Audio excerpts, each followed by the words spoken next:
Welcome to the world united. Welcome to the world united. Dr. Paula Fellingham. She is a global mentor for women and a transformational leader. Dr. Paula Fellingham has received awards from 3 U.S. presidents for her global service. She is the founder of the nonprofit Global Prosperity and Peace Initiative, and she's co-presented 90 peace summits in 65 nations. Dr. Paula has written 8 books and 12 courses. She is the founder of women'sinformationnetwork.com, Women of the Middle East Network, Women of Excellence, Women of Faith. Dr. Paula is the mother of 8 children and the grandmother to 24 grandchildren. She loves serving her family and the wonderful women of the world. Dr. Paula's mission is to, quote, increase the level of love, prosperity, and peace on the earth, end quote. I now turn the time over to Dr. Paula Fellingham to speak to us about peace is possible. Thank you so much, Sean. And I have to tell everyone who's listening that I love Sean Perry. He is a magnificent human being. Thank you for hosting this. And I also want to give a great loving shout out to Dr. Yugandhar.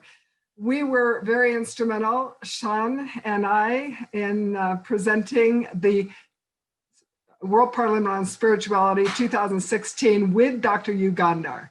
Dr. Yugandhar and his team have spent thousands and thousands of hours preparing for this. And I, as one who knows the process and loves this World Parliament on Spirituality, I just need to start by praising him, honoring him, and all the work that he has done with his beautiful team. Thank you, Dr. Y. That's my loving name for him. I do believe that peace is possible. And of course, my friends, we know that peace begins in our hearts. And if peace in our hearts is possible, then peace in our homes is possible. And peace in our communities and our nations, it is possible. We can lift the level of love, prosperity, and peace on earth, which is, of course, my mission and the mission of the Global Prosperity and Peace Initiative. I'm so honored to be here today. And I'd like to talk to you about holding the great hope that as we continue to be personally peaceful, we'll be doing our parts to lift that level of love and peace on earth. So I'd like to share 5 action steps, because I'm all about taking it into our own lives. How do we apply these principles? And I love to focus on solutions. So here are 5 action steps to help us each be more peaceful. The first one is to believe and become. Shift and shine. Eliminate ego. Lighten up and love. And promote peace. Those are the 5. So friends, as you know, within each one of us lies a power that we scarcely tap. This power has fueled heroic deeds since time began. It's energized great inventors and artists and musicians through the ages. It's the power of belief, and it's available to us every minute of the day. Author Dale Carnegie said, believe you'll succeed, believe it firmly, and then you'll do what's necessary to bring success about. And as we develop that sense of certainty that positive beliefs provide, we'll be able to accomplish virtually anything, including those things that others think are impossible, like my darling sweet friend, Dr. Yugandhar, with this World Parliament on Spirituality. Many times they have come to him and said, are you kidding? How many speakers over how many days?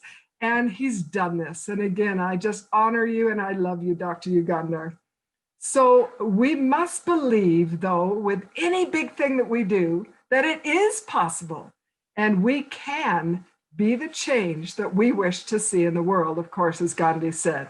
We must first believe it and hold that belief firmly in our hearts as we work to become more loving and peaceful in our personal lives.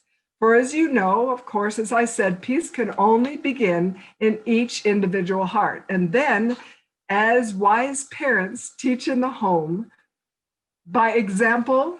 And Albert Schweitzer said there are only three ways to teach a child. The first is by example, the second is by example, the third is by example, but also by precept. As we teach this, our youth can help spread peace throughout humanity in ways never before witnessed in the history of the world. So let us be peacemakers who actively teach the next generation how to make good choices that will lead to peaceful conflict resolution. So let's talk about shifting and shining. What is the shift that we need to make in our individual lives to have soft and loving hearts? I believe it begins with knowing that we don't have to go looking for love.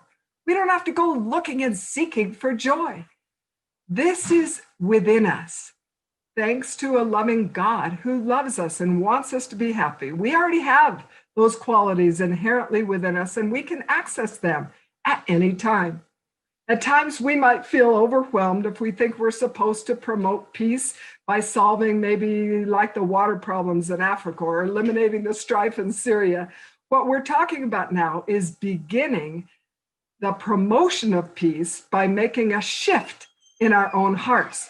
Shifting our perspective is like rearranging our DNA. It's like an awakening. And when we're living wide awake, our understanding and our consciousness is at a higher level, as you all know. And we can peel off that crust that may have gathered around our hearts. And then we can see the beauty, the abundance of love all around us that's begging to be seen, yearning to be acknowledged, and longing to be shared. This shift is like a transformation of our hearts and souls. When we experience this shift, we're more tolerant, more forgiving, more patient, more kind, more peaceful. People who have experienced this, they can easily be recognized because they shine. And like you and my colleagues who came before me, I just honor you. And I loved every minute of what you said. And I know Felicia Searcy, Reverend Searcy, and her life, she spoke about things that she absolutely lives in her own life. And I love that. And I honor each one of you. So many people shine throughout the world. I've had the honor of loving and laughing and crying with women, and I've niched to half the planet, but I really do focus on educating women worldwide, all over the world. And what I've noticed, for example, in the Kibera slums, where this is in Nairobi, Kenya, Africa, where 1 million people live in 1 square mile. Imagine that. 1 million people live in 1 square mile in the Kibera slums of Nairobi, Africa. And yet many of those women are happier than many of the women who have a lot of money. Money doesn't buy happiness, but it can be used in abundance, of course, can be used to help others. But what I love is that people shine all over the world. And I've seen them. People are shining, wonderful farmers in maybe Mexico or Malaysia, government leaders in Ethiopia or England. People are shining in offices in Singapore or Spain, and they're home tending their children in Netherlands and Nepal and all over the world. Yes, people who shine, they're everywhere. These are those with strong spirits and indomitable wills who are firmly rooted in 5 things. And this is what I've learned over the last 30 years of putting on events. I've put on now over 200 events.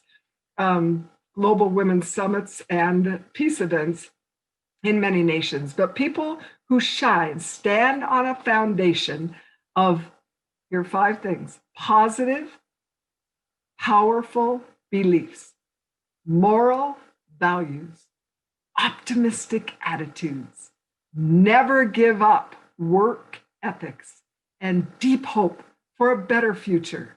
People who shine refuse to be victims of their circumstances, and they choose to have joyful hearts, no matter what's happening around them or no matter who is trying to bring them down. Action step number 3, eliminate ego. Eliminate ego. It means that we need to slough off the pride And the fear, one of my colleagues talked about fear of many things, of not having enough, of not knowing enough, and not being enough. And so many women think these things. We need to release the negativity and let go of that part of us that covets, that resents, that blames, that refuses to forgive, and that holds on to anger and jealousy, that focuses on self. Eliminating ego means that we let go of that part of us that seeks out the faults in others and ourselves, right? Ego is all negativity that originates from selfishness and false beliefs and fearful perceptions. Eliminating ego is the most difficult of the 5 action steps, my friends, for many people. However, it's also the most powerful. Why? Because when ego is eliminated, the result is a change of heart, a profound awakening. And enlightenment always follows when egos are released. We could talk about this for hours. And simply stated, though, eliminating ego is about getting yourself out of the way and learning how to truly love and serve others with no thought of reward. Action step 4, lighten up and love. Sweet friends, a reminder to us all is that we can all lighten up by simply not sweating the small stuff, and living in gratitude, paying attention to the many things that we do have, counting the blessings in this pandemic even, and there are many, while still suffering with those who are suffering. But focusing on good in our lives. I love what Dale Carnegie said. He said, happiness doesn't depend on outer conditions. It depends on inner conditions. It isn't who you're with or what you have or what you're doing that makes you happy or unhappy. It's what you think about it. And I love this study on happiness that was done way back in 1984, which sometimes to some of us seems like day before yesterday. But 2,000 people's lives were studied over a 10-year period. And here's the conclusion of this study. Happy people and unhappy people tend to have had very similar life experiences.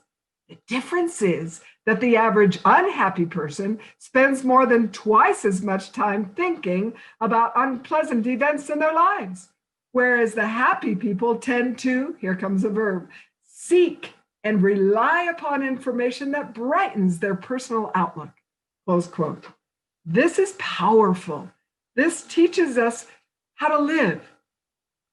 I'd like to share, speaking of how to live, and I shared this at the last World Parliament on Spirituality, and I love this. It's from Mother Teresa. She had 2 things on her wall in Calcutta. She had a picture of Jesus Christ, and she had this saying written by Kent Keith, and it goes like this. People are often unreasonable and self-centered. Forgive them anyway. If you're kind, people may accuse you of ulterior motives. Be kind anyway. If you're honest, people may cheat you. Be honest anyway. If you find happiness, people may be jealous. Be happy anyway. Give the world the best you have, and it may never be enough. Give your best anyway. For you see, in the end, it's between you and God. It never was between you and them anyway. So action step number 5, promote peace. So I'd like to just suggest very quickly 7 ways to do this. And these 7 things will help us be peacemakers. So the first one is to be grateful. And we know this. We've talked about gratitude. But we also should remember that what we focus on, and one of my colleagues talked about this, it expands. If we focus on lack and limitation, we get more of that. And we understand that. So be, the second one, loving. Be other-centered instead of self-centered by giving service gladly with no expectation of reward. Number 3, be flexible and cheerful. Your ability to be flexible and just not sweat the small stuff, it's truly an indication of your strength of character. And to be cheerful. We can all laugh more often. And I love, Betty Ann, that you have a loud laugh and you keep laughing. I love it. I'm a laugher too. And I like it. All right, number 4, be forgiving. And we understand how important it is. And if anyone who is listening to this has anyone in their life whom they have not forgiven, I'd love to invite you to give yourself the freedom, the gift of forgiving that person or those people, because it will free you absolutely to create more love and more abundance in your own life. And number 5, be kind to yourself and to others. Use positive, self-affirming conversations with yourself and sayings just like, you know what, each day I'm getting better and better. And you've heard this so many times before, but how many times do we do it? And these are just loving reminders, because I know you all, it's like what we call preaching to the choir. You're all so magnificent and so spiritually advanced. And the 6th one is to be worry-free. And I like to say worry is like a rocking chair, keeps you busy, but it doesn't get you anywhere. And the last one is to be the inspiration. Let us show the next generation and everyone whose life touches ours how to be loving and peaceful by being loving and peaceful. And oh, my friends, I need to do a caveat, because I am so far from where I need to be, want to be, but every day I'm working on this. I'd like to invite each one, since this is a women's session, all those women who are listening and my colleagues to join us for this beautiful free celebration on International Women's Day 2021. And it'll be part virtual, part live. But I just invite you to go to internationalwomensday.org, the org, and learn about this and join us, this beautiful free virtual experience that we'll have all together. And my friends, I'd like to close with one of my favorite quotes. It's by Mother Teresa. I have so many heroes, but she said this: spread love wherever you go. First of all, in your own home. Give love to your husband, your wife, your children, your next door neighbor. Now, this is my favorite line and my favorite quote. She said, let no one ever come to you without leaving better and happier. Be the living expression of God's kindness. Kindness in your face, kindness in your smile, kindness in your warm greeting. Close quote. Thank you, and God bless each one of you.